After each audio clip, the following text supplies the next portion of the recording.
Today we are going to discuss fluid mechanics. In before going into fluid mechanics, we have to little bit start from its introduction. I am starting with matter. So first of all, we have to discuss about matter. Basically matter को चार broad categories में divide किया जाता है, जो कि हम लोगों को पहले से पता है. सॉलिड, लिक्विड, गैस, इनके बारे में हम लोग बहुत अच्छे जानते हैं. एक फोर्थ कैटेगरी और भी होती है जिसका नाम होता है प्लाज्मा. तो किसी मैटर को हम चार कैटेगरीज में डिवाइड कर सकते हैं. इसमें से जो लिक्विड और गैस होती है, इनको कंबाइंड फॉर्म में हम क्या कहते हैं? फ्लूइड कहते हैं. तो फ्लूइड के अंदर हमें क्या पढ़ना है? लिक्विड और गैस के बारे में पढ़ना है. और इस चैप्टर के अंदर हम बेसिकली लिक्विड को डील करेंगे, ना कि गैसेस को. तो हमें बात करनी है किसके बारे में बच्चों? फ्लूइड के बारे में, कि फ्लूइड क्या होता है. तो फ्लूइड के बारे में हम बेसिक डिस्कस करते हैं कि फ्लूइड होता क्या है, कि फ्लूइड की प्रॉपर्टीज क्या होती है, कुछ बातें डिस्कस करते हैं. कि सबसे पहले बात है फ्लूइड होता क्या है. फ्लूइड वो चीज होती है जो फ्लो कर सकती है. तो that means it is a substance, it is a substance which can flow. कोई भी सब्सटेंस जो फ्लो कर सकता है उसको हम क्या कहते हैं? फ्लूइड कहते हैं. क्योंकि लिक्विड और गैस, यदि हम लिक्विड को फर्स्ट के ऊपर डालें तो लिक्विड क्या होता है? फैल जाता है. इसी तरह किसी भी कमरे के अंदर कोई भी अपन स्प्रे छिड़कते हैं तो स्प्रे थोड़ी देर में फ्लो कर जाता है. तो लिक्विड और गैस दोनों ही क्या करते हैं बच्चों? फ्लो कर सकते हैं. दूसरी बात करते हैं कि इनका शेप और साइज क्या होता है. जिस तरह सॉलिड का एक फिक्स शेप और साइज होता है, जैसे इसका शेप और साइज क्या है? ऑब्वियसली सिलेंड्रिकल शेप है. तो सॉलिड का शेप और साइज क्या होता है? फिक्स होता है. लेकिन जो फ्लूइड होते हैं उनका शेप और साइज फिक्स नहीं होता. ऑब्वियसली अपने पास वाटर है, इस वाटर को अपन ने इस शेप के अंदर डाला, इस कंटेनर में डाला, तो इसका शेप क्या हो गया? इस तरह का हो गया. यदि इसको अपन ने किसी कोनिकल शेप में फिल किया तो यहां वाटर का शेप कैसा हो गया? कोनिकल हो गया. यदि अपन इसको किसी स्फेयर के अंदर डालेंगे तो इसका शेप कैसा हो जाएगा? स्फेरिकल हो जाएगा. तो इसका मीनिंग क्या हुआ अपने पास है कि फ्लूइड का कोई शेप और साइज फिक्स नहीं होता. ये क्या करता है? जो भी कंटेनर होता है अपने पास, उस कंटेनर का ही शेप और साइज ले लेता है. तो सेकंड प्रॉपर्टी में राइट डाउन कर रहा हूं, it takes shape and size of container. ये दो बेसिक प्रॉपर्टीज है जो अपन पहले पढ़ चुके हैं. सबसे इंपॉर्टेंट प्रॉपर्टी फ्लूइड की जो मैं अब डिस्कस कर रहा हूं आपके सामने, वो ये है जो बेसिकली हम लोगों ने अभी तक नहीं पढ़ी है. ये प्रॉपर्टी क्या है कि यदि हम किसी भी लिक्विड के बारे में बात करते हैं पर, तो देखो किसी भी लिक्विड के अंदर बात करते हैं कि ये लिक्विड कंटेनर है अपने पास है. इस लिक्विड कंटेनर के अंदर हमने एक लिक्विड का एक एलिमेंट ले लिया. ये जो लिक्विड का जो एलिमेंट है, ये दूसरे लिक्विड के एलिमेंट से कांटेक्ट में रहेगा. तो इस वजह से इसके ऊपर क्या होगा? फोर्स लगेगा. ये लिक्विड का एलिमेंट इस लिक्विड के एलिमेंट पे फोर्स लगा रहा है इस तरह, और इसी तरह ये लिक्विड का एलिमेंट इस लिक्विड के एलिमेंट पे फोर्स लगा रहा है इस तरह. यहां पे थोड़ा सा डिफरेंस आता है सॉलिड में और लिक्विड में. क्या बेसिक डिफरेंस आता है बताता हूं. जैसे हम लोगों ने पढ़ रखा है कि एक सॉलिड ऑब्जेक्ट है, इसके ऊपर हम क्या करते हैं? दूसरा सॉलिड ऑब्जेक्ट रख देते हैं. ऊपर वाले सॉलिड ऑब्जेक्ट पर नीचे वाले सॉलिड ऑब्जेक्ट की वजह से एक तो नॉर्मल रिएक्शन लगता है और एक क्या लगता है? फ्रिक्शन लगता है. जब भी कांटेक्ट में होते हैं तो नॉर्मल रिएक्शन लगता है, और जब भी इनके बीच में रिलेटिव मोशन होता है तो फ्रिक्शन लगता है. इस वजह से इसके ऊपर जो कांटेक्ट फोर्स आता है वो इस तरह आता है. ये बात मैंने किसके बारे में बताई है बच्चों? सॉलिड के बारे में. सॉलिड में ऐसा होता है, जो कांटेक्ट फोर्स होता है किन्हीं भी दो ऑब्जेक्ट के बीच में, वो पैरेलल टू द सरफेस नहीं होता, ना नॉर्मल टू द सरफेस होता है, it is basically at an some angle. But when we talk about liquid, in liquid there is no frictional force. This frictional force will be zero in liquid. So the force acting on any element of liquid will be basically perpendicular to the surface. दोबारा repeat करने इस बात को कि solid object के ऊपर जो force लगता है पर्टिकुलर किसी एंगल पे लगता है, क्योंकि वहां फ्रिक्शन और नॉर्मल दोनों होते हैं. बट लिक्विड में यह फ्रिक्शन वाला फोर्स नहीं होता. इसको हम आगे जाके पढ़ेंगे विस्कोसिटी वाले चैप्टर में कि लिक्विड कैसे अपने पास नॉन विस्कस है, वो आगे जाके डील करेंगे उस बारे में. अभी के लिए अपन को समझना यह है कि लिक्विड के अंदर यह फ्रिक्शन फोर्स नहीं होता. फ्रिक्शन फोर्स नहीं होने की वजह से सिर्फ और सिर्फ इस पर जो लगने वाला फोर्स है that will be perpendicular to the element. जो भी एलिमेंट है उसके ऊपर परपेंडिकुलर रहेगा. तो इस चीज को लिख लेते हैं कि the force acting on any liquid element, the force acting on any liquid element due to another liquid element will be perpendicular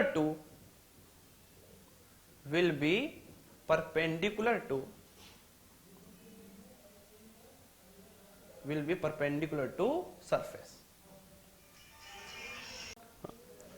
So बच्चों अब अपन को ये समझना है इसके अंदर कि लिक्विड का कोई भी एलिमेंट ले लो, उसके ऊपर जो भी दूसरा एलिमेंट जो उसके ऊपर फोर्स लगाएगा वो उसकी जो भी सरफेस होगी उसके क्या रहेगा, परपेंडिकुलर रहेगा.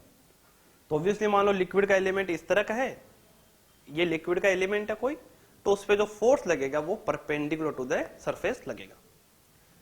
अब इसके बाद हम डिस्कस करते हैं बच्चों, बहुत इंपॉर्टेंट प्रॉपर्टी है, इंपॉर्टेंट फिजिकल क्वांटिटी है, जिसके बारे में अपन पढ़ चुके हैं थोड़ा सा पहले, that is called as density.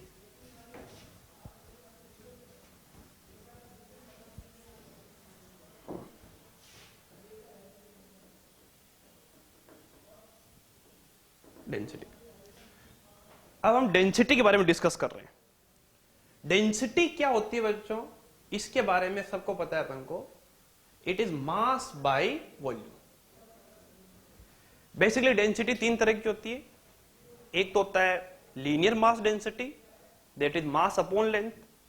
एक होती है surface mass density, that is mass upon area. एक होती है volume mass density, that is mass upon volume. Fluid के अंदर basically we deal about volume. So in general density means volume mass density. इसकी जो यूनिट है वो क्या होगी, क्लियर कट है बेटा. Its unit will be kilogram per metre cube, और मास को यदि ग्राम में ले तो ग्राम पर सेंटीमीटर क्यूब. इन दोनों यूनिट के अंदर कन्वर्जन फैक्टर पता होना चाहिए अपन को. कन्वर्जन फैक्टर क्या रहेगा, 1 ग्राम पर सेंटीमीटर क्यूब. इसके बारे में करें तो 1 ग्राम को हम लिख सकते हैं 10⁻³ किलोग्राम,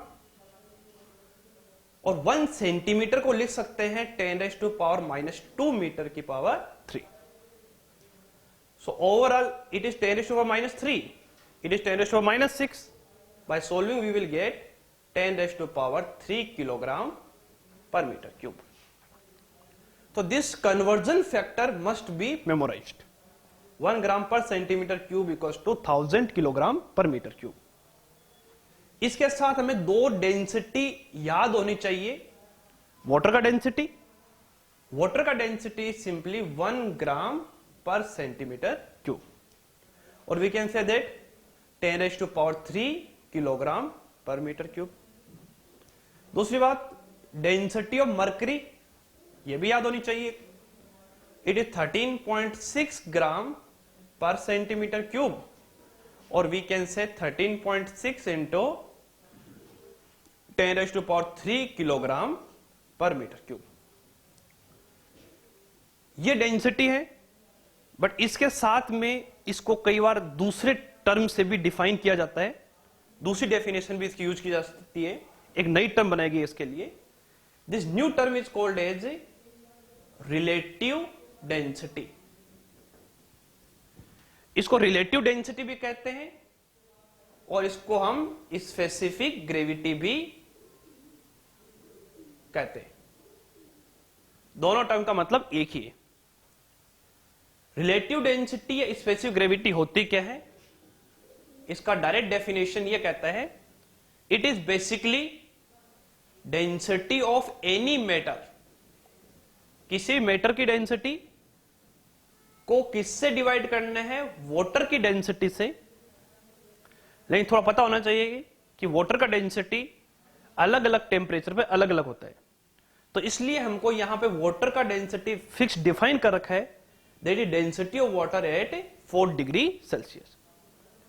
ये 4 डिग्री सेल्सियस पे जो वाटर की डेंसिटी है वो लेनी चाहिए अपन को। 4 डिग्री सेल्सियस वाटर का डेंसिटी होता क्या है? ये होता है। तो यदि अपन को मेंशन किया हो तब भी यही लेना है, और नहीं मेंशन कर रखा हो तो बाय अजम्पशन अपना कि अपने जो वाटर का डेंसिटी है वो अपना क्या है? 10⁻³ किलोग्राम पर मीटर क्यूब ही लेना है। ये सिंपल सी बात करें, मैं पूछूं तुमसे रिलेटिव डेंसिटी ऑफ वाटर कि ये कितना आएगा?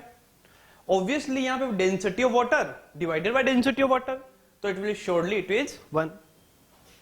If I ask you what is relative density of mercury, सोचो एक सेकंड के लिए, क्या रिलेटिव डेंसिटी ऑफ मरकरी क्या आएगा?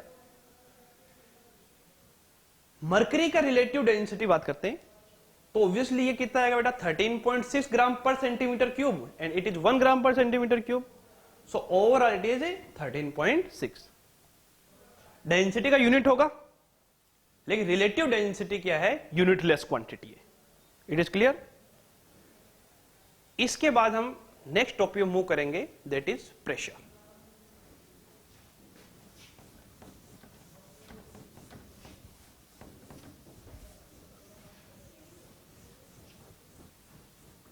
ये एडिट हो जाता है ना, तो इसको करेंगे। हाँ, नेक्स्ट फिजिकल क्वांटिटी डिस्कस करते हैं प्रेशर। प्रेशर के बारे में हम लोग क्लास 9 से डिस्कस करते हुए आ रहे हैं कि प्रेशर क्या होता है। प्रेशर हम यही याद करते हैं कि प्रेशर क्या होता है? Force upon area.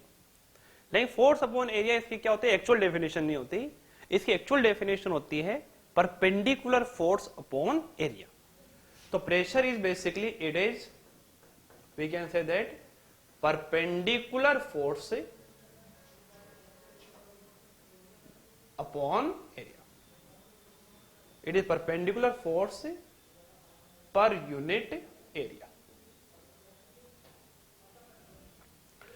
तो इसको समझने के लिए हम क्या करते हैं, मान लो कोई भी अपने पास एक सिलेंड्रिकल ऑब्जेक्ट, इस सिलेंड्रिकल ऑब्जेक्ट के ऊपर हमने इस तरह कोई फोर्स F लगाया, और जो F फोर्स लगाया है ये मान लो किसी एंगल थीटा पे लगाया। तो यहां पे इस F के दो कंपोनेंट कर सकते हैं, first is F cos theta and second is F sin theta. तो थोड़ा समझने की कोशिश करते हैं कि ये जो प्रेशर है वो किस कंपोनेंट की वजह से होगा। ये F cos थीटा का जो कंपोनेंट है वो इस पे इस तरह लग रहा है, ये इसको थोड़ा इधर की तरफ ले जाने की कोशिश करेगा, और F sin थीटा कंपोनेंट इसे दबाने की कोशिश करेगा। तो समझ सकते हैं कि जो प्रेशर जो जनरेट होगा, प्रेशर जो लगेगा, it will be due to F sin theta. तो इसीलिए यहां पे प्रेशर का जो फॉर्मूला होगा अपन F बाई ए नहीं लिखेंगे, यहां क्या लिखेंगे? F sin theta divided by A. और इसकी यदि हम बात करें कि स्केलर क्वांटिटी है वेक्टर क्वांटिटी, तो यदि हम लिखते हैं pressure equals to force upon area, तो एक बार हमें यह लगता है कि फोर्स क्या चीज है कि वेक्टर क्वांटिटी, एरिया क्या है? Scalar quantity. तो हमें यह लगता है कि प्रेशर क्या चीज है कि वेक्टर क्वांटिटी है, because it is vector divided by scalar. It is basically our misconception it is not basically force, it is not basically this force F. तो प्रेशर की डेफिनेशन में जो फोर्स आता है वो क्या आता है, एफ परपेंडिकुलर आता है। और एफ परपेंडिकुलर का मतलब है इस फोर्स का इस तरफ एक कंपोनेंट। तो यहां पे ये कंपोनेंट ऑफ द फोर्स है, और हमें पता है कि किसी भी फोर्स का जो कंपोनेंट होगा वो क्या होगा, एक स्केलर क्वांटिटी होगा। तो it is basically scalar divided by scalar. So बच्चों, pressure is a scalar quantity. तो हम लिख सकते हैं यहां पे कि pressure is not a vector quantity, pressure is a scalar quantity. ये बात की बेटा अपन ने प्रेशर के बारे में जो जनरल डेफिनेशन थी। अब हम डिस्कस करते हैं कि प्रेशर लिक्विड में क्या होगा, कि इन लिक्विड के अंदर प्रेशर क्या होगा। यदि हम लिक्विड के बारे में बात करते हैं तो हम क्या करते हैं बच्चों, कि यहां पे एक कंटेनर लेते हैं और उस कंटेनर में लिक्विड फिल कर लेते हैं, और कंटेनर में लिक्विड फिल करके इसके अंदर कोई सा भी एक इसका एलिमेंट ले लेते हैं। ये बेसिकली एक लिक्विड का एलिमेंट लिया अपन ने। ये कोई अलग से कोई डिस्क नहीं रखी है इसके अंदर, ये लिक्विड का ही एक एलिमेंट है। इस लिक्विड के एलिमेंट पर दूसरे लिक्विड मॉलिक्यूल इस पे फोर्स लगाएंगे, और इधर वाले लिक्विड मॉलिक्यूल इस पे फोर्स लगाएंगे। बट ये बात हम पहले डिस्कस करके बता चुके हैं कि इसके ऊपर जो भी फोर्स लगेगा it will be normal to the surface. तो इधर वाले मॉलिक्यूल जो इस पे फोर्स लगाएंगे वो इस तरह लगाएंगे, और इधर वाले जो मॉलिक्यूल इस पे फोर्स लगाएंगे वो इस तरह लगाएंगे। इस एलिमेंट का एरिया यदि ए ले ले तो यहां पर जो प्रेशर होगा दैट इज एफ अपॉन ए। यहां पर अपन को कंपोनेंट करने की कोई जरूरत नहीं है। क्यों?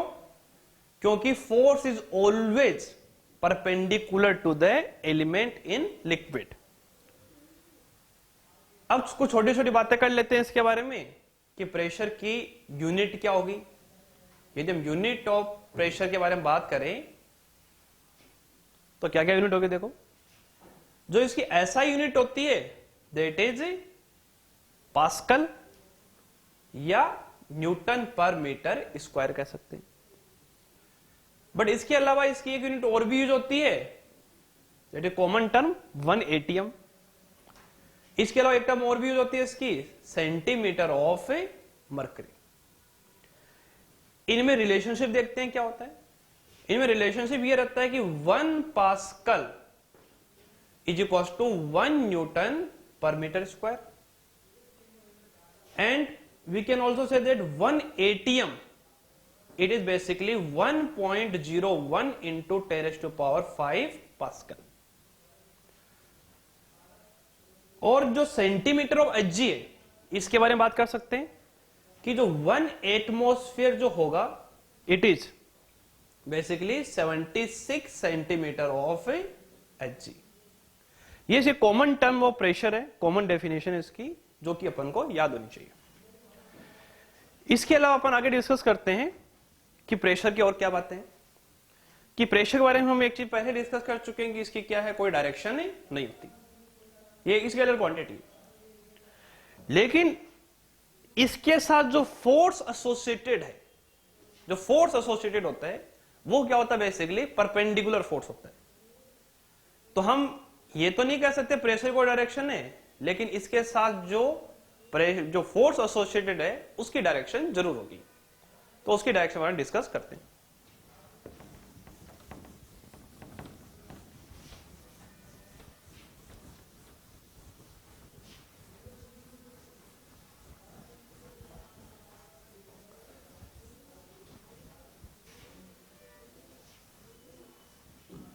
तो next point on pressure is कि force due to pressure, force due to pressure will be perpendicular to surface and tries to compress the object। कोई भी ऑब्जेक्ट है अपने पास से, इसको हम क्या करते हैं, लिक्विड में रख देते हैं। किसी भी ऑब्जेक्ट को लिक्विड में रख देंगे तो ऑब्वियसली लिक्विड इसके ऊपर फोर्स लगाएगा। तो जो फोर्स लगाएगा वो कैसे लगाएगा? पहली बात तो ये कि जो भी फोर्स लगेगा इसको इसकी सरफेस के परपेंडिकुलर लगेगा। यहां भी देखो परपेंडिकुलर लगेगा और यहां भी क्या लगेगा, परपेंडिकुलर लगेगा। दूसरी बात, ये जो फोर्स लग रहा है इसका नेचर इस तरीके का है कि ये बॉडी को कंप्रेस करना चाहता है। ये देखो बॉडी को कंप्रेस कर रहा है, बॉडी को एक्सपेंड नहीं कर रहा। सिंपल सी बात है, यदि बैलून को पानी के अंदर रखें तो उस बैलून पे जो लिक्विड होगा वो क्या करेगा, इस तरह फोर्स लगाएगा, हर तरफ से फोर्स लगाएगा और बैलून को क्या करने की कोशिश करेगा, कंप्रेस करने की कोशिश करेगा। तो ये बातें हैं बच्चों प्रेशर के बारे में, कॉमन बातें कि प्रेशर होता क्या है। प्रेशर सिंपली क्या होता है, perpendicular force upon area. Liquid के अंदर जो फोर्स लगता है वो हमेशा ही एलिमेंट के परपेंडिकुलर लगता है और जो फोर्स की डायरेक्शन होती है वो जो भी अपने सरफेस होगी उसके परपेंडिकुलर रहेगी और साथ में इसकी डायरेक्शन इस तरह की होती है कि वो ऑब्जेक्ट को क्या करना चाहती है, कंप्रेस करना चाहती है। तो ये फोर्स के बारे में, प्रेशर के बारे में डिस्कशन हुआ। अब देखते हैं बच्चों प्रेशर लिक्विड में वेरी किस तरह करता है, किस तरह प्रेशर क्या करता है। नीचे की तरफ जाएंगे तो प्रेशर चेंज होता है, किस तरह अपन हॉरिजॉन्टल लेवल में जाएंगे तो प्रेशर चेंज होगा। तो next topic is variation of pressure.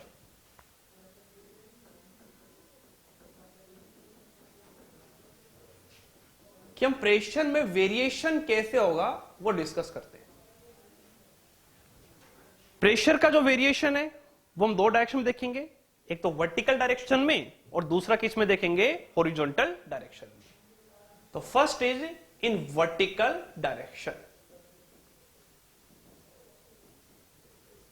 कि वर्टिकल डायरेक्शन में कैसे होगा। वर्टिकल डायरेक्शन में प्रेशर का वेरिएशन समझने के लिए हम क्या करते हैं, एक कंटेनर लेते हैं जिसमें लिक्विड भर रखा अपन ने और इस लिक्विड के अंदर हम एक लिक्विड का ही सिलेंडर अज्यूम कर लेते हैं। यह सिलेंडर अलग से कोई सिलेंडर नहीं रखा अपन ने, ऐसा नहीं कि अपन एक सिलेंडर इसके अंदर फिट किया, नहीं। ये जो लिक्विड जो है अपने पास से, इस लिक्विड का ही एक सिलेंडर अज्यूम कर लिया अपन ने। यहां बेसिकली बाउंड्री बना दी एक इस तरह की। यदि इस तरह की बाउंड्री बना देंगे यहां पे तो ये इस तरह की बाउंड्री बन गई और ये अपने पास एक सिलेंडर बन गया। ये जो सिलेंडर अज्यूम किया है अपन ने, इसकी कुछ हाइट h मान लेते हैं और इसका जो क्रॉस सेक्शनल एरिया है it is very very small. तो इसका एरिया मैं बता रहा हूं बहुत छोटा है, तो क्या लिया है, d एरिया ले लिया। यहां पे इस पॉइंट पर जो प्रेशर है लेटर सपोज दैट कितना है, P1, और सबसे नीचे वाले पॉइंट पर जो प्रेशर है वो कितना है, P2। अब हम इस सिलेंडर का एफबीडी बनाते हैं। What I am doing is I am making FBD of a cylinder. Cylinder का एफबीडी बनाते हैं तो सोचो, ये P1, ये एरिया हमने पढ़ रखा है, pressure equals to force upon area. तो फोर्स इक्वल्स टू क्या हो गया, प्रेशर इंटू एरिया। तो यहां पे जो फोर्स लगेगा इस प्रेशर की वजह से, it will B P into A.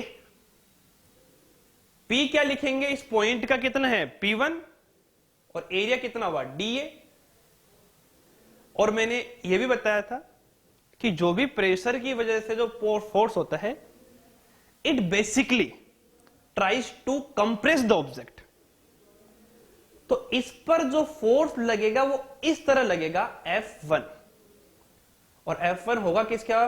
P1 into D.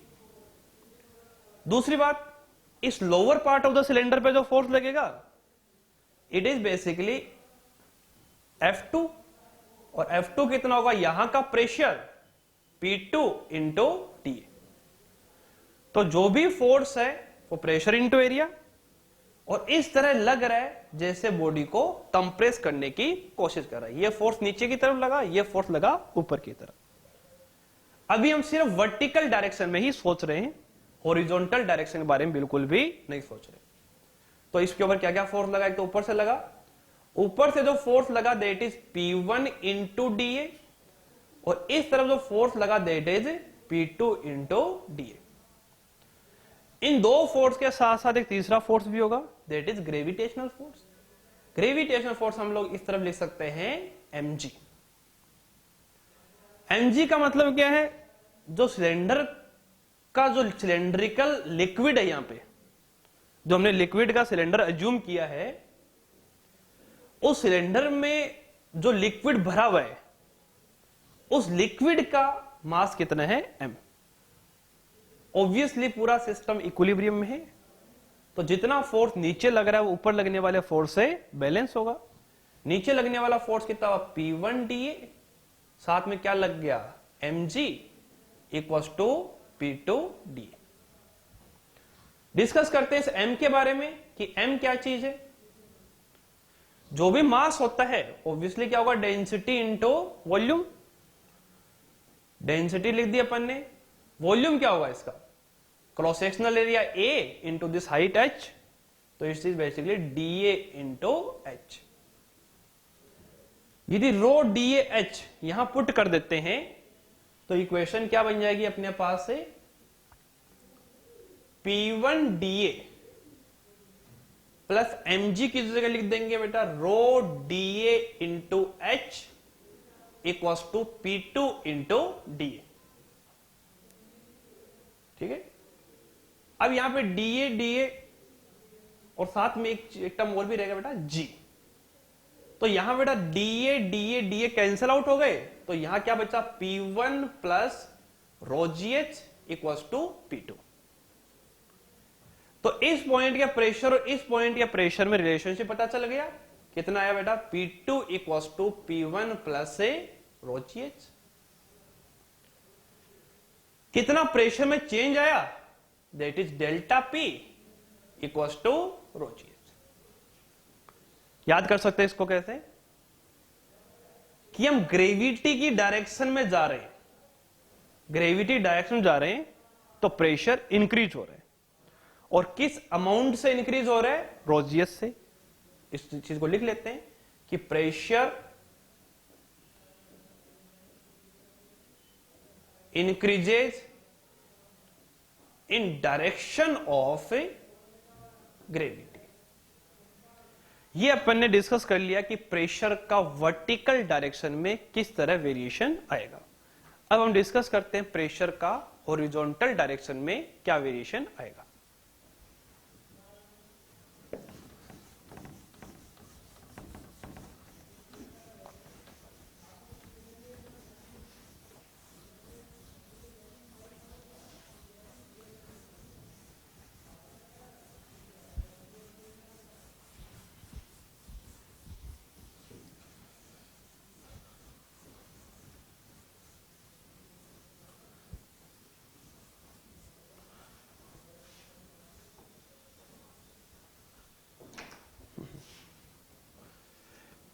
Now we are going to discuss variation of pressure in horizontal direction.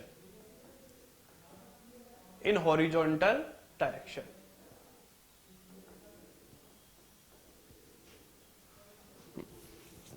इसको समझने के लिए भी हम क्या करते हैं? एक लिक्विड का कंटेनर ले लेते हैं।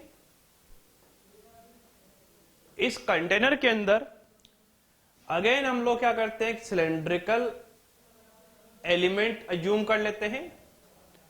ये सिलेंड्रिकल एलिमेंट क्या, दोबारा बता रहा हूं कि सिलेंड्रिकल एलिमेंट का मतलब है कि लिक्विड का ही सिलेंडर है। इसके ऊपर यहां का प्रेशर मान लेते हैं P1 है और इस पॉइंट पर प्रेशर कितना है P2। इस सिलेंडर की डायमेंशन अज्यूम कर लेते हैं कि लेंथ L है और इसका जो एलिमेंट जो लिया है अपन ने, it is a very small area, it is DA। तो ऑब्वियसली अब हम इसका एबीडी बनाते हैं, इस सिलेंडर का एबीडी बनाते हैं। एबीडी इस बार सिर्फ और सिर्फ हम हॉरिजॉन्टल डायरेक्शन में ही बना रहे हैं। तो इधर से इसके ऊपर फोर्स लगेगा P1 into A, that is P1 into DA। दूसरा इधर से फोर्स लगेगा P2 इंटू DA। और हमें पता है कि लिक्विड का जो एलिमेंट है ना तो इधर जा रहा है ना इधर जा रहा है, तो बेसिकली ये दोनों ही फोर्स क्या होंगे, बराबर होंगे। तो DA DA cancel out, it is basically P1 is equal to P2। तो हॉरिजॉन्टल लेवल पर दोनों साइड का जो प्रेशर होगा वो सेम रहेगा। तो हम क्या समझे अभी कि वर्टिकल डायरेक्शन जाते हैं तो प्रेशर रोजियस से चेंज हो जाता है। इसको भी अच्छे से याद कर सकते हो कि ग्रेविटी के डायरेक्शन में जाओगे तो रोजियस बढ़ जाएगा और ग्रेविटी के अपोजिट जाओगे तो रोजियस से डिक्रीज हो जाएगा। और सेम हॉरिजॉन्टल लेवल पर इन दोनों साइड पर प्रेशर क्या रहेगा, सेम रहेगा। अब हम इसके ऊपर कुछ प्रॉब्लम्स कर लेते हैं। ये प्रॉब्लम्स ऑन प्रेशर, कुछ प्रेशर से रिलेटेड कुछ छोटी छोटी प्रॉब्लम्स करते हैं जिसको कि अपन एज ए एग्जाम्पल की तरह डील करते हैं। सबसे पहले बेसिक और सिंपल सी प्रॉब्लम कि अपने पास इस तरह का शेप वाला ऑब्जेक्ट है। इस ऑब्जेक्ट का जो कंटेनर है इसके अंदर अपन ने लिक्विड भर दिया। जरूरी नहीं कि इसकी शेप भी अपन ऐसे बनाए, इसकी शेप भी कुछ रैंडम शेप बना लो।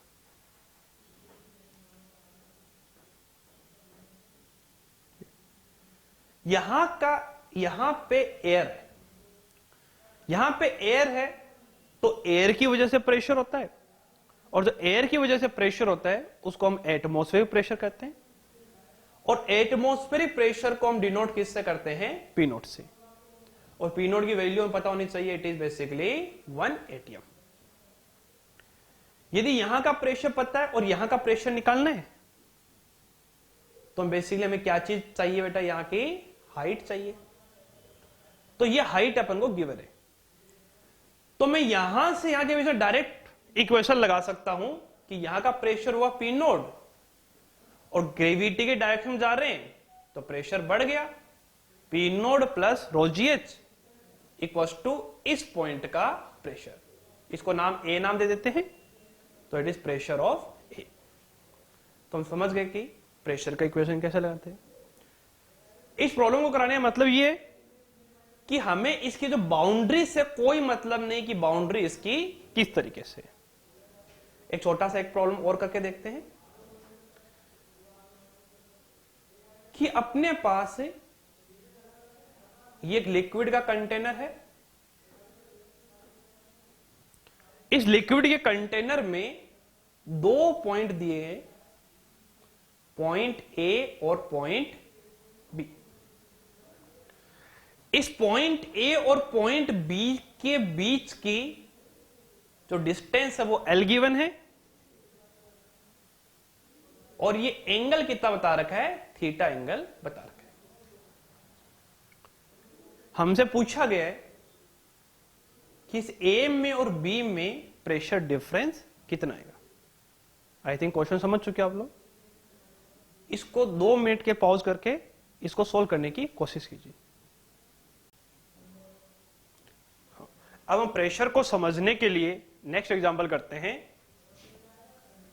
नेक्स्ट एग्जांपल क्या है अपने पास से, ये एक लिक्विड का कंटेनर है। इस लिक्विड के कंटेनर में अपने को 2 पॉइंट दे रखे हैं, ये वाला पॉइंट ए और ये वाला पॉइंट बी।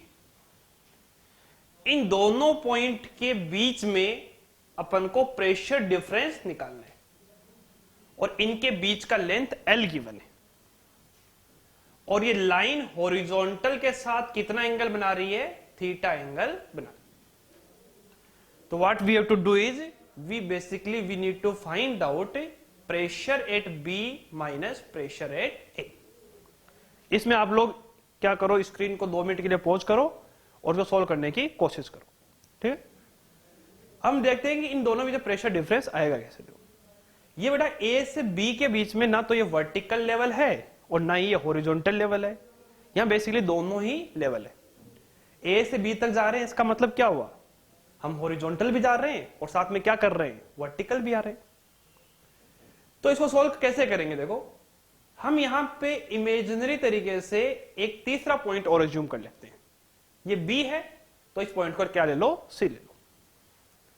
हमें यह पता है कि B और C क्या है, सेम हॉरिजॉन्टल लेवल पे है, तो obviously pressure at B will be equal to pressure at C। तो अब हमें A से B के बीच में नहीं निकालना, अब हमें क्या करना है, A से C के बीच में निकालना है। तो A से C के बीच में डायरेक्ट लगा सकते हैं। ये L है, ये थीटा, तो obviously this height will be L sin theta. तो between this point and this point we can say that pressure at C will be equals to pressure at A plus rho G into this height, and this height will be L sin theta.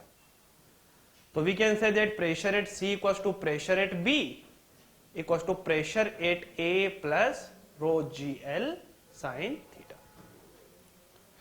इसी pressure को और समझने के लिए एक और example करते हैं अपन। तो नेक्स्ट एग्जांपल क्या है अपने पास, कि अपने पास एक कंटेनर है, इसके अंदर 2 डिफरेंट लिक्विड भरे हुए, it is liquid A and it is liquid B। यहां पे एयर है और हमें बताया गया है कि इसकी जो हाइट है वो h हाइट है और इसकी जो हाइट है वो कितनी है, 2h। जो A लिक्विड है उसकी डेंसिटी है रो और B लिक्विड है उसकी डेंसिटी है 2 रो। तो basically what we have to do is we need to find out pressure at bottom. तो हमें क्या करना है, यहां पे pressure at bottom find out करना है। इसको भी 2 मिनट के लिए स्क्रीन पॉज कीजिए अपनी और इसको सोल्व करने की कोशिश कीजिए। तो प्रेशर एट बॉटम होगा क्या, देखते हैं। यहां पे एयर है तो ऑब्वियसली यहां का जो प्रेशर होगा वो एटमॉस्फेरिक प्रेशर होगा, तो यहां का प्रेशर पता चल गया P नॉट। मैं यहां से इस पॉइंट के ऊपर आता हूं, यहां से इस पॉइंट के ऊपर, तो प्रेशर एट 1 वो कितना आएगा देखो, जो कि बेसिकली इन दोनों की बाउंड्री है। It will P not plus row G into height H। अब यहां का प्रेशर मिल गया और यहां का प्रेशर निकालना अपन को, तो इस पॉइंट को नाम दे देते 2 नाम दे देते हैं। Pressure at 2 will be what, it will be pressure at 1 plus density is 2 rho into G into height will be 2h।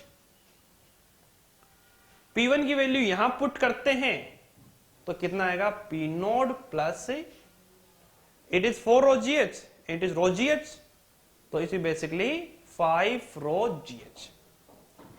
तो इस तरह हम लोग ने यहां का प्रेशर गिवन था और यहां के प्रेशर से अपन ने यहां का प्रेशर फाइंड आउट कर लिया। इस प्रेशर को अब समझने के लिए बेसिक प्रॉब्लम हो गई। इसको समझने के लिए हम थोड़ा एक अच्छे लेवल की प्रॉब्लम करते हैं बेगे।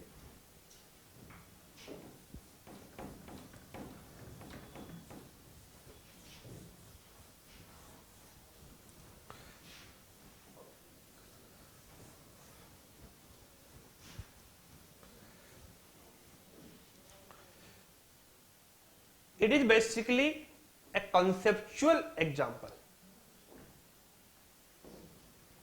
ये conceptual example है। देखो इसमें क्या गिवन अपन को कि एक ट्यूब है इस तरीके से, इस ट्यूब के अंदर लिक्विड भरे गए, यहां तक एक तरह का लिक्विड है, I will call it liquid A,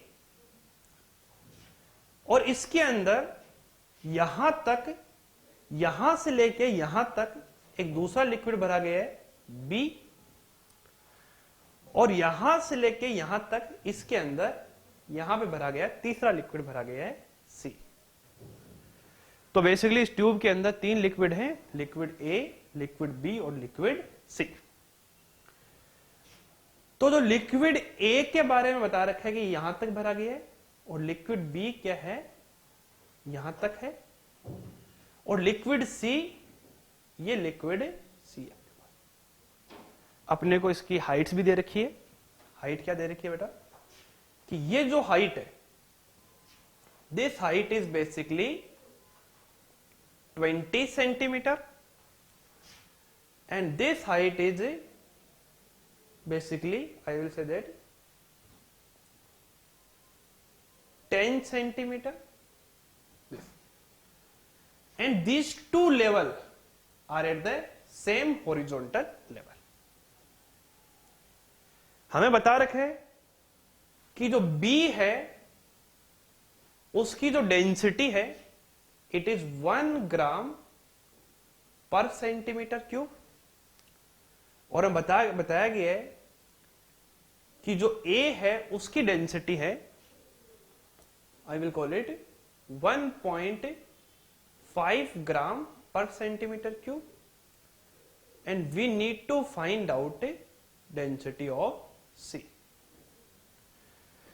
हमें C की डेंसिटी फाइंड आउट करनी है। इसके अंदर हमें A की डेंसिटी गिवन है, B की डेंसिटी गिवन है, और C की डेंसिटी अपन को फाइंड आउट करनी है।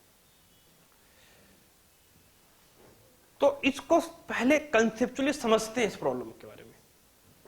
क्या चीज कि बेटा यहां पे एयर है और यहां पे एयर है, तो ऑब्वियसली बात है इस पॉइंट के बारे में और इस पॉइंट के बारे में, यदि इन 2 पॉइंट के बारे में मैं पूछूं तुमसे, तो क्लियरली कह सकते हैं इन दोनों पॉइंट का प्रेशर सेम होगा, और किसके बराबर होगा, एटमॉस्फेरिक प्रेशर के बराबर। क्यों होगा, क्योंकि ये भी एयर के कांटेक्ट में और ये भी एयर के कांटेक्ट में। यदि इस पॉइंट को 1 नाम देता हूं मैं, और इस पॉइंट को नाम देते हैं 2, तो मैं कह सकता हूं कि pressure at 1 and pressure at 2 will be same, equals to P nought. Reason क्या बताया मैंने, क्योंकि ये भी एटमॉस्फेयर से टच में है और ये भी एटमॉस्फेयर के टच में। अब इसके नीचे में एक तीसरा पॉइंट लेता हूं, पॉइंट 3, और इसके पैरेलल में सेम हॉरिजॉन्टल लेवल पर एक पॉइंट लेते हैं बेटा, पॉइंट नंबर 4। 3 और 4 के बारे में बात करें। 3 का प्रेशर क्या होगा, देखो pressure at 3 equals to pressure at 4। क्यों, क्योंकि दोनों ही क्या है, सेम हॉरिजॉन्टल लेवल पे। इस क्वेश्चन में जो गलती होने के चांसेस होते हैं वो यही होते हैं कि हम ये समझते हैं कि pressure at 3 equals to pressure at 4। क्यों, क्योंकि दोनों के दोनों क्या सेम हॉरिजॉन्टल लेवल पे। नहीं बेटा, ये इसका एक्चुअल कंसेप्ट नहीं है। इसका एक्चुअल कंसेप्ट ये नहीं कहता कि जो पॉइंट सेम हॉरिजॉन्टल लेवल पे उनमें प्रेशर सेम होता है। एक्चुअल कंसेप्ट ये कहता है कि दोनों पॉइंट जो सेम हॉरिजॉन्टल लेवल पर है उनमें प्रेशर सेम तभी होता है जब दोनों सेम लिक्विड के पार्ट हो। 3 वाला तो A लिक्विड का पार्ट है, 4 वाला C लिक्विड का पार्ट है, तो इन दोनों पॉइंट का प्रेशर सेम नहीं होगा। इसको समझ भी सकते हैं कैसे, कि प्रेशर एट 3 लिखना चाहोगे तो क्या लिखोगे, यहां का प्रेशर P नोड प्लस नीचे आओगे रो GH। 4 पॉइंट का प्रेशर लिखोगे तो क्या लिखोगे, P node plus rho GH। तो यहां पे और यहां पे दोनों में हाइट तो सेम है, लेकिन जो डेंसिटी, यहां पे जो डेंसिटी और यहां जो डेंसिटी है वो डिफरेंट है। तो बेसिकली प्रेशर एट 3 और प्रेशर एट 4 सेम नहीं हुई। ये प्रेशर और 3 और प्रेशर 4 जो लिखा है वो सही नहीं है, इट इज बेसिकली रॉन्ग। तो pressure at 3 and pressure at 4 will not be same, it is basically different. तो एक्चुअल कंसेप्ट अपन लिख सकते हैं बेटा, ये जो कंसेप्ट है कि at same horizontal level, at same horizontal level in same liquid, at same horizontal level in same liquid, pressure will be same. तो यहां अंडरलाइन कर लेंगे सेम लिक्विड। तो 3 और 4 का सेम नहीं कहेंगे। बात आती है क्या इन दोनों का सेम कर सकते हैं अपन, 5th और 6 का। हाँ, 5th पॉइंट और 6th पॉइंट दोनों ही लिक्विड बी का पार्ट है। तो यहां कह सकते हैं pressure at 5 will be equal to pressure at 6। ये अपन ने इस प्रॉब्लम को कंसेप्चुअली समझा है। अब हम इसको सोल्व करते हैं क्वेश्चन के अंदर, जो कि अपन को एग्जाम में डायरेक्ट सोल्व करना है अपन को, कि सी का प्रेशर होगा क्या। हाँ, अब समझने वाली बात यह है कि बेटा इन दोनों का प्रेशर सेम है, हम इन दोनों का प्रेशर सेम नहीं कहेंगे। किसका सेम कह सकते हैं, देखो मैं कह सकता हूं यहां पे जो बाउंड्री है इस वाले पॉइंट का, और एक सामने जो पॉइंट है ये वाला पॉइंट, इन दोनों पॉइंट का प्रेशर सेम कह सकते हैं। पर क्यों? क्योंकि दोनों ही पॉइंट किसके अंदर है बेटा, एक ही लिक्विड का पार्ट है। मैं इन दोनों के बारे में नहीं कह सकता हूं। क्यों? क्योंकि यहां से इस लिक्विड में जाओगे तो आपको लिक्विड चेंज करना पड़ेगा, बट इस पॉइंट से इस पॉइंट के बीच में जाओगे तो अपने को एक ही लिक्विड के थ्रू जा रहे, दैट इज लिक्विड बी। अब देखो इस पॉइंट का प्रेशर लिखते हैं, इस पॉइंट को कोई नया नाम देते हैं अपन 7 और इस पॉइंट का नाम देते हैं 8। एग्जाम में आपको डायरेक्ट करना है 7 और 8 के बीच में। Pressure at 7 equal to pressure at 8। 7 में प्रेशर क्या होगा, देखो पी नोट तो एयर का प्रेशर, यहां से नीचे आएंगे, density of A into G into this height is 10 centimetre, I will call it 0.1। यहां तक पहुंच गए, फिर यहां से यहां जाना है, तो अपने को हाइट बता रखी है 10 सेंटीमीटर है, टोटल 20 सेंटीमीटर है, तो this height is also 10 centimetre. But यहां पे लिक्विड कौन सा आ गया, बी लिक्विड आ गया, plus density of B into G into this height into 0.1 equals to, यहां 7 वाले 8 वाले पॉइंट का प्रेशर लिखना है, तो क्या आएगा पी नोट प्लस अगेन जाएंगे रो जी एच, तो it will be density of C into G into this height, this height is basically 0.2। P nought यहां से कैंसिल आउट, जी भी यहां से कैंसिल आउट, तो इट इज बेसिकली एंड 0.1 तो simplify करेंगे तो मिल जाएगा density of A plus density of B equals to twice of density of C. So this is how we can calculate what will be density of C. Pressure के ऊपर अब हम लोग एक नेक्स्ट कंसेप्चुअल एग्जांपल एक और करते हैं। इट इज अगेन ए बच्चों कंसेप्चुअल एग्जांपल। इस एग्जांपल के बारे में थोड़ा पहले बताता हूं तुम्हें कि क्या चीज है, कि जैसे इस कमरे के अंदर पूरे के अंदर लिक्विड भर दिया अपन ने, इस कमरे में जब लिक्विड भर दिया तो लिक्विड यहां पे चारों तरफ लिक्विड है, और ये बोर्ड है वो भी क्या है, लिक्विड के अंदर ही है। तो लिक्विड होगा तो ऑब्वियसली बात है कि यहां पे हर जगह इसके ऊपर क्या लगेगा, प्रेशर लगेगा, और जो प्रेशर लगेगा उसकी वजह से जो फोर्स लगेगा वो इस तरफ लगेगा। तो यहां पे जो लिक्विड है, इसके अंदर जो लिक्विड है वो इसके ऊपर इधर की तरफ फोर्स लगाएगा, उस फोर्स की वजह से क्या कर इधर जाने की कोशिश करेगा। तो पहली बात तो ये आ गई कि इस बोर्ड के ऊपर एक फोर्स लगेगा जिसकी वजह से उधर जाने की कोशिश करेगा। दूसरी बात, यदि अपन इसकी जो नीचे वाली सरफेस है उसको हिंज कर दें या फिक्स कर दें तो सिचुएशन क्या हो जाएगी, you can think like this कि situation will be like this कि this is a surface on which liquid it is filled in the liquid and the force acting due to liquid it is like this, and if we are hinging this side so it will try to rotate like this। तो इस surface के ऊपर एक तो force लगेगा और दूसरा ये रोटेट करना चाह रहा है, इसका मतलब इसके ऊपर टॉर्क भी लगेगा। हमें क्या करना है, यहां पर इसके ऊपर फोर्स निकालना है और इसके ऊपर टॉर्क निकालना है। कैसे निकालते हैं, कुछ डेटा ले लेते हैं इसके अंदर कि ये वाला अपने पास क्या है, लिक्विड कंटेनर है। इस लिक्विड कंटेनर की शेप और साइज कैसी है, कुछ रेक्टेंगुलर है।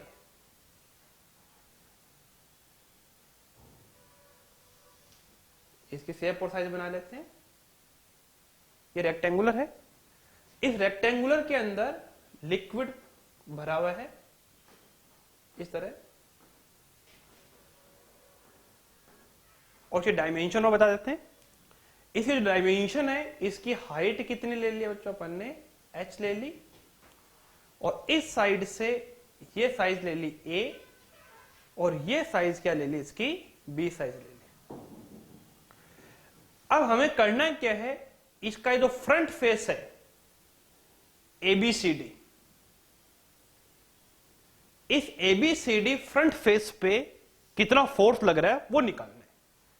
तो what we have to do is we need to find out force on ABCD surface only due to liquid, only due to liquid. इस ABCD सरफेस पे लिक्विड की वजह से कितना, यहां पे क्या है, एयर। अब इसके ऊपर फोर्स निकालने के लिए करेंगे क्या, देखो ऑब्वियसली बात है कि यहां पे जैसे जैसे हम नीचे की तरफ जा रहे हैं प्रेशर क्या हो रहा है, चेंज हो रहा है। और जब प्रेशर चेंज हो रहा है तो हम डायरेक्टली लगा नहीं सकते कि प्रेशर इनटू एरिया। तो इसके लिए क्या करना पड़ेगा, देखो इसके लिए हमें एक लिक्विड का एलिमेंट मानना पड़ेगा। तो मैं क्या करता हूं, यहां पे एक लिक्विड का एलिमेंट मान लेता हूं। ये जो एलिमेंट है, ये जो लिक्विड का जो अपर लेवल है उससे y डिस्टेंस नीचे है, और इसकी जो थिकनेस है वो कितनी है, dy। तो यहां से इस पॉइंट पे आए तो यहां का प्रेशर देखते हैं कितना आएगा। प्रेशर जो आएगा वो हम लिखते हैं बेटा P node plus rho g y. But question में देखो मेंशन मैंने ये किया है यहां पे कि force on ABCD only due to liquid. Only due to liquid का मतलब है कि हमें सिर्फ लिक्विड की वजह से कितना फोर्स लग रहा है वो निकालना है। ये जो प्रेशर आता है वो किसकी वजह से आता है, एटमॉस्फेयर की वजह से, एयर की वजह से। हमें इसको काउंट नहीं करना। तो बेटा इस वाले फैक्टर को हम यहां पे कितना लेंगे, 0 लेंगे। तो प्रेशर कितना है, रो जी वाई। ये जितना भी एलिमेंट है इस पूरे सेम लेवल पे है, और सेम लेवल पे है इसलिए हम कह सकते हैं कि जो प्रेशर होगा सब जगह क्या रहेगा, सेम रहेगा। तो इस एलिमेंट के ऊपर कितना फोर्स लगेगा, फोर्स ऑन स्मॉल एलिमेंट। जो स्मॉल एलिमेंट लिया उस पर कितना फोर्स लगेगा, डीएफ किसका होगा, प्रेशर इंटू एरिया। प्रेशर लिख दिया P इंटू इसका एरिया इंटू डीए। प्रेशर कितना है बेटा, रो जी वाई। डीए का मतलब इसका एरिया लेना है अपन को। इसका एरिया देखो होगा क्या, इसका एरिया तुम बात करो तो ये जो हाइट होगी वो तो dy, और ये कितना है a, तो it is basically a into dy। अब हमें देखना पूरे सरफेस पे कितना फोर्स लगा, फोर्स ऑन ABCD। तो इट इज बेसिकली इस पे कुछ फोर्स लग रहा है, इस पे कुछ फोर्स लग रहा है, इस पे कुछ फोर्स लग रहा है। तो हम बेसिकली इसको क्या कर सकते हैं, इंटीग्रेट कर सकते हैं। Integration of DF. तो इंटीग्रेशन ऑफ डीएफ करेंगे तो यहां पे क्या आएगा, रो जी वाई ए इंटू डी वाई। वेरिएबल क्या है, सिर्फ वाई वेरिएबल है यहां पे, और वाई की लिमिट कहां से कहां लग जाएगी, यहां पे 0 और यहां से कितनी h, limit will be from 0 to h। इसको देखो क्या लिख सकते हैं, rho g A, it is constant so we can take it outside and it will be y into dy, limit will be from 0 to h। so force will be basically rho ga y into dy, so it is basically, after solving it we will get it h square by 2। इसको थोड़ा सा और visualise करें तो देखो क्या मिलेगा, rho ji h by 2 into A h. ये सेम चीज है, रो जी एच बाई 2 यहां लिख दिया, ए इंटू एच यहां लिख दिया। ऐसा लिखने का फायदा क्या, देखो इसको मैं थोड़ा और सिंप्लीफाई लिखता हूं, 0 plus rho ji h by 2 into A H. ऐसा लिखने से तुम दिमाग लगाओ थोड़ा सा कि यहां का प्रेशर है 0 और यहां का प्रेशर है रो जी एच, तो इन दोनों का क्या हुआ, ये एवरेज प्रेशर, और A into H, this is A, this is into H, it is basically it's area. तो इसका शॉर्टकट में सिंपल फॉर्मूला समझ सकते हैं, क्या होगा बेटा, एवरेज प्रेशर इंटू एरिया। तो एग्जाम में आए तो डायरेक्ट इस तरह इंटीग्रेशन करने की कोई जरूरत नहीं, डायरेक्टली हम लोग क्या करेंगे, यहां का 0 प्रेशर, यहां का कितना रो जी एच, तो एवरेज प्रेशर निकाल लिया और फिर इसको क्या कर लिया, इसके पूरे कंप्लीट एरिया से मल्टीप्लाई कर दिया।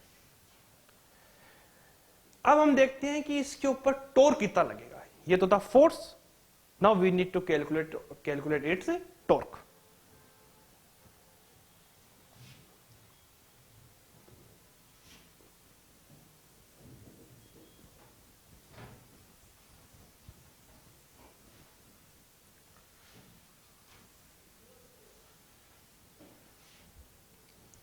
Now we need to find out torque on surface ABCD. Now we need to calculate torque on surface ABCD about side AB. इस AB साइड के अबाउट इसके ऊपर टॉर्क कितना लग रहा है। तो टॉर्क लिखने के लिए अपने को फोर्स का फॉर्मूला पता है, क्या होता है, R क्रॉस F। इसी को शॉर्ट में हम लिख सकते हैं R इंटू F परपेंडिकुलर। ये जो साइड AB है, इस AB के अबाउट हमें ये देखना है कितना नेट टॉर्क लग गया।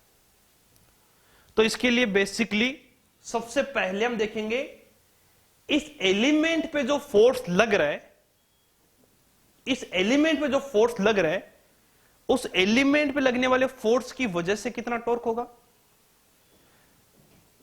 तो इसकी वजह से कितना टॉर्क लगा, डी टाउ, वो क्या होगा बेटा, आर इंटू एफ परपेंडिकुलर। इस ए बी साइड की अबाउट बात कर रहे हैं, तो ए बी साइड की और बात कैसे करेंगे, इस पे जो लगने वाला जो फोर्स है वो कितना फोर्स होगा, ये अपन पहले कैलकुलेट कर चुके हैं। आर, आर का मतलब है यहां से यहां की डिस्टेंस। देखो टोटल डिस्टेंस h है, ये डिस्टेंस y है, तो ये डिस्टेंस कितनी हुई, h माइनस वाई। और यहां पे जो फोर्स लग रहा है इस पे, वो इस तरह लग रहा है।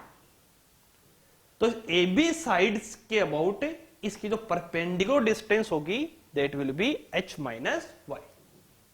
तो R will be basically h minus y into this force, acting force will be, it will be simply rho g y, it is pressure multiplied by area. Area will be basically A into dy. So the torque will be basically integration में rho g A, it is a constant term, and it is basically h minus y into dy. इस integration को solve करते हैं तो रो g ए बाहर ले लो और अंदर की तरफ इंटीग्रेशन सोल्व करेंगे तो क्या आएगा h into y minus y square into d y. Limit of y will be surely from 0 to h. 0 to h. So basically it is rho ga. It will be integration will be h into y square by 2 minus y की power 3 by 3. Limit will be from 0 to h. So it is basically rho ga. If I am going to put the limit over here, I will get h square by 2 minus h की power 3 by 3. It will be h की power 3 by 6. So this is how we have calculated the force acting on this ABCD surface and the torque acting on this ABCD surface about hinge AB.